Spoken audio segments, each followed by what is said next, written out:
POCO has just introduced its new entry-level device called POCO M.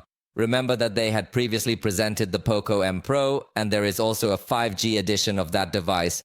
But in this case, we are talking about the most basic version in a 4G edition. So let me tell you about its features and specifications.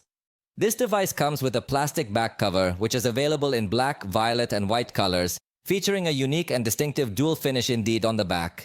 It has a thickness of 8.3 mm and weighs 205 grams. Additionally, it has an IP rating for water and dust resistance, meaning it can withstand some splashes, which is not bad at all for its price range, considering we are really talking about an entry-level series device. Interestingly, the screen does not follow the usual standards set by Xiaomi because it is not 6.67 inches like almost the entire Xiaomi catalog. In this particular case, it is curiously larger, reaching 6.79 inches with Full HD resolution.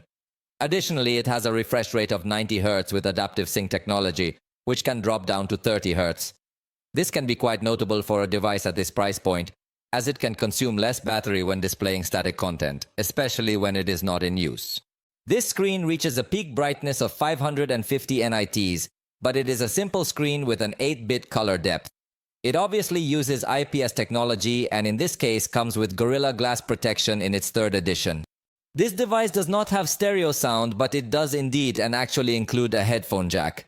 As for the cameras, the front camera is 13 megapixels with an f aperture, obviously with fixed focus, so it is a simple and straightforward camera. On the back, it only has 2 cameras and 1 flash within a circle that might look like a 3rd camera, but it is not. In this case, the main camera is 108 megapixels, and one of the most notable features is that it offers 3x zoom within the sensor. Therefore, it seems that this device will not focus entirely on high performance as POCO devices usually do, but in this case, they also wanted to focus more on photography, offering high-quality zoom considering the entry-level price range of this device.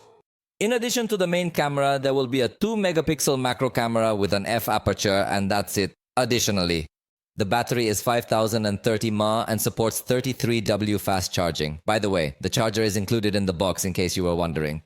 The processor is an interesting one with the Ultra suffix that I hadn't come across until now. It's the Helio G Ultra, but don't be mistaken, just because it has Ultra in the name doesn't mean it's definitely a high-end processor. Absolutely not. It's an entry-level processor, but with a lot of power, especially considering what we usually find in this price range. Indeed. Additionally, there are versions with 6 or 8 GB of RAM and 128 or 256 GB of storage. In fact, they also offer you up to an additional 8 GB of virtual RAM, and you can add a micro SD card of up to 1 terabyte. As you can see, it is a device that can compete well in its segment, as its announced launch price for Mexico is $2,599 for the 128 GB model. However, remember that prices here are not the same as those over there.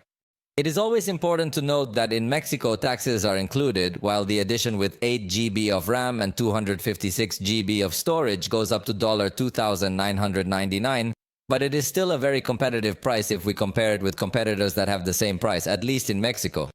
It definitely has the potential to come out on top in almost every aspect. Soon we will have the unboxing, review, and everything you want to know about this device, so stay tuned.